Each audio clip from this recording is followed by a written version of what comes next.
정말 토트넘의 시즌 초반 판도를 결정할 수 있는 분수령 경기에서 멋진 모습을 보이며 2대2 무승부를 기록하였습니다. 경기 초반 밀리는 양상도 보였다가 자책골, PK골 등으로 무너질 수도 있었지만 견디며 결국 따라붙는 저력의 모습을 보인 토트넘입니다. 아르테타 감독 체제의 아스날을 단 한 번도 이긴 적이 없고 비긴 적도 없었던 토트넘이 원정 경기에서 소중한 승점 1점을 가져오는 데 성공하였습니다. 여기에 손흥민의 팀 동료들에 대한 아쉬운 소식이 들려오고 있습니다. 아니면 좋은 소식일 수도 있겠는데요. 다들 아시다시피 상승세 속 토트넘의 가장 큰 문제는 주전과 비주전의 격차가 매우 크다는 것입니다. 현재 주전들이 부상으로 이탈될 시 전력 누수가 심각할 것 같은데요. 이 상황 속에서 기존의 백업 자원들이 1월에 이탈할 가능성이 높은 상황입니다. 메디슨의 백업 역할을 맡고 있는 로셀소가 1월 이적 시장에 팀을 떠날 가능성이 점쳐지고 있고 무려 바르셀로나라고 하는데요. 일단 바르셀로나에서도 주전이 아닐 텐데 모르겠습니다. 에이전트가 그냥 흘리는 소식인지. 아무튼 로셀소도 이적을 원하고 있고 호이비에르도 떠나고 싶어 한다고 합니다. 젊은 사르에게 밀렸고 벤탄쿠르 복귀하면 당연히 후순위일 테니 1월에 팀을 떠나겠다고 선언한 것인데요. 유럽 이적 시장 전문가 파브리치오 로마노는 자신의 소셜미디어 SNS를 통해 호이비에르가 자신의 에이전트와 계약을 종료한다. 호이비에르는 내년 1월 이적 시장에서 시나리오 또는 다른 옵션에 대해 바라보고 있다고 전하기도 했습니다. 백업층이 너무 얇고 스쿼드 수준이 아쉬운 토트넘인데요. 아예 이번에 나가고 그 자금으로 괜찮은 선수를 영입해서 스쿼드의 질을 더 높이는 것이 나을 수도 있을 것 같습니다. 부상당한 페리시치도 1월에 떠날 예정인데 페리시치는 나이도 있고 해서 크게 아쉽진 않은 것 같습니다. 정작 떠나야 할 다이어, 요리스가 1월에 떠날까 모르겠는데요. 요리스는 FA로 떠날 가능성이 높지만 다이어는 아직까지는 소식이 들려오지 않고 있습니다. 1월 겨울 이적 시장에는 즉시 전력감을 데려와야 할 것이고 손흥민 선수도 아시안컵 차출로 토트넘의 비상 상태가 될 텐데요. 이번 여름 이적 시장에서 판더벤, 비카리오, 메디슨, 솔로몬, 존슨 등 좋은 선수들을 잘 영입했으니 이번 겨울에도 좋은 소식을 들려주길 기대하겠습니다.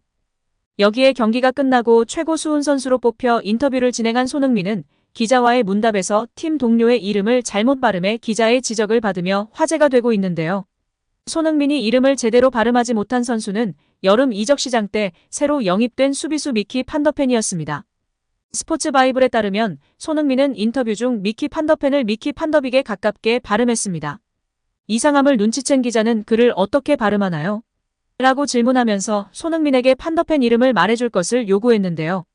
뭔가 잘못됐다는 걸 깨달은 멋쩍은 미소와 함께 손흥민은 조심스럽게 미키 판더빅이라고 말했고 기자는 그는 미키 판더펜이라고 불러야 한다라고 지적했습니다. 새로 합류한 동료의 이름을 제대로 발음하지 못한 영상은 토트넘 팬들 사이에서 큰 화제가 됐는데요. 팬들은 손흥민의 귀여운 실수를 이해했는데 일부 팬들은 손흥민이 미키 판더빅이라고 했으니 이제부터 그는 미키 판더빅이다라고 농담까지 했습니다. 2001년생 네덜란드 수비수 판더펜은 토트넘이 시즌을 앞두고 야심차게 영입한 선수인데요. 키 193cm 장신에다 귀한 왼발잡이 수비수인 판더펜은 발이 굉장히 빠른 걸로도 유명합니다. 지난 시즌 경기 중 최고 스피드가 무려 35.87km/h에 달하면서 분데스리가 센터백 중 가장 빠른 속도를 기록한 바 있습니다. 유소년 시절에는 공격수 포지션에서 뛰었기에 발밑도 좋다는 평가를 받는 대형 유망 센터백 중 한 명입니다. 재능이 넘쳐 미래가 기대되기에 일각에서는 판더펜을 두고 같은 네덜란드 국적이자 월드 클래스 센터백인 버질 판데이크를 떠올려 제2의 판데이크라고 불리기도 했습니다.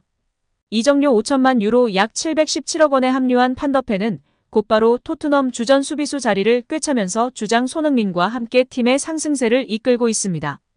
여기에 토트넘 주장 손흥민이 팀 동료 제임스 메디슨을 벌써부터 해리 케인과 비교하며 칭찬했는데요. 영국 매체 풋볼 런던은 손흥민은 아스널전 평가에서 토트넘이 이미 케인을 대체했다고 암시했다라고 보도하며 화제가 되고 있습니다. 올해 26세의 미드필더인 메디슨은 지난 2018년도 시즌 레스터시티로 이적하며 팬들의 관심을 받기 시작했습니다. 메디슨은 레스터에서 뛰면서 5시즌 동안 203경기에 나와 55골 41도움을 기록, 프리미어리그에서 검증된 선수로 분류됐습니다. 곧바로 잉글랜드 대표팀에서도 활약했으나 완전한 주전이라 평가받지 못하는 애매한 위치였는데요. 이번 토트넘 이적 이후 최고의 모습을 보이고 있다며 찬사가 끊이질 않고 있습니다. 그는 2022년도 시즌 레스터시티가 강등이 확정되며 이적 루머가 확산됐습니다. 프리미어리그에서 패스 센스와 탈압박, 강력한 킥을 과시했던 그이기에 중원 보강을 원하는 팀들이 그를 노릴 것으로 보였습니다. 곧바로 프리미어리그 정상급 미드필더인 그를 뉴캐슬, 첼시, 토트넘 등이 영입하기 위해 나섰고 메디슨 본인도 이적을 원한다는 소식이 전해지며 어떤 팀이 그를 품게 될지에 큰 관심이 쏠렸었습니다. 당초 뉴캐슬이 메디슨 영입에 앞서가는 듯 보였지만 산드로 토날리를 영입하며 중원 보강을 마무리했고 이후 첼시와 토트넘이 각축전을 벌였습니다. 하지만 첼시는 어느 순간 메디슨에 대한 관심을 접었고 메디슨은 비교적 쉽게 토트넘 이적을 마무리했습니다. 토트넘은 불과 4천만 파운드 약 670억 원의 메디슨 영입에 성공했습니다. 엔지 포스테코글루 감독은 메디슨 영입에 공을 들였고 메디슨에게 전화해 너가 토트넘이 오든 안 오든 토트넘은 변화될 것이다 라고 자신있게 이야기했다고 하는데요. 메디슨은 이 전화에 감독의 확신에 마음을 빼앗겼다고 발언하기도 했습니다.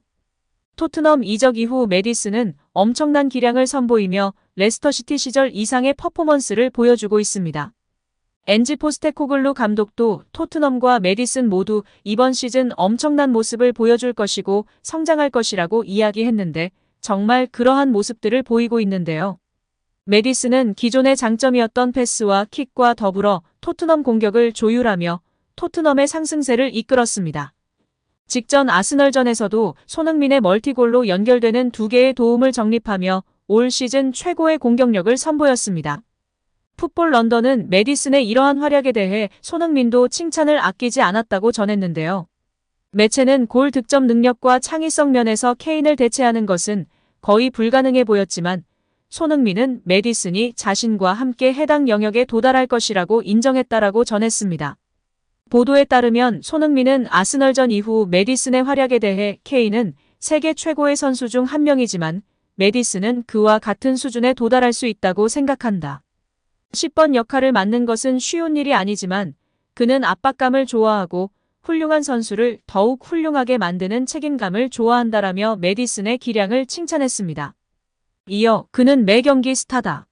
매우 영리하고 공을 받기 전에 항상 자신이 하고 싶은 것을 상상한다. 그의 움직임은 매우 영리하고 비이기적이다. 사람들은 그 부분을 보지 못하는 것 같다. 통계를 보고 더 많은 골과 도움이 필요하다고 말하지만 그는 공이 있든 없든 팀을 위해 놀라운 일을 하고 있다라고 덧붙였습니다.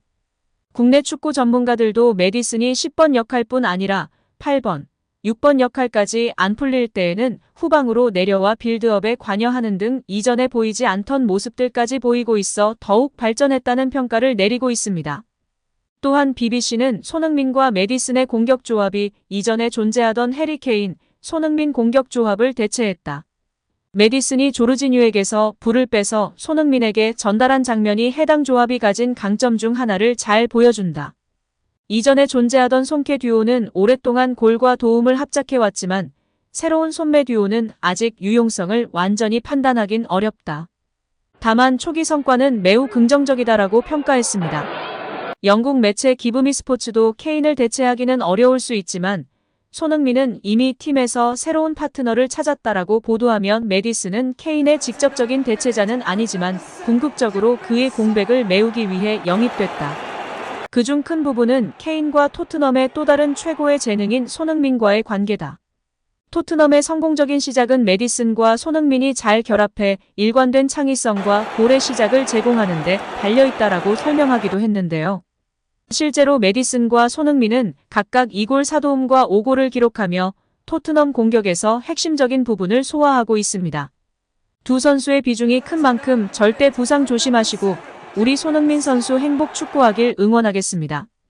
오늘도 시청해주셔서 감사합니다. 늘 건강하시고 더 좋은 영상으로 찾아뵙겠습니다. 구독과 좋아요도 잊지 마시고 부탁드립니다. 감사합니다.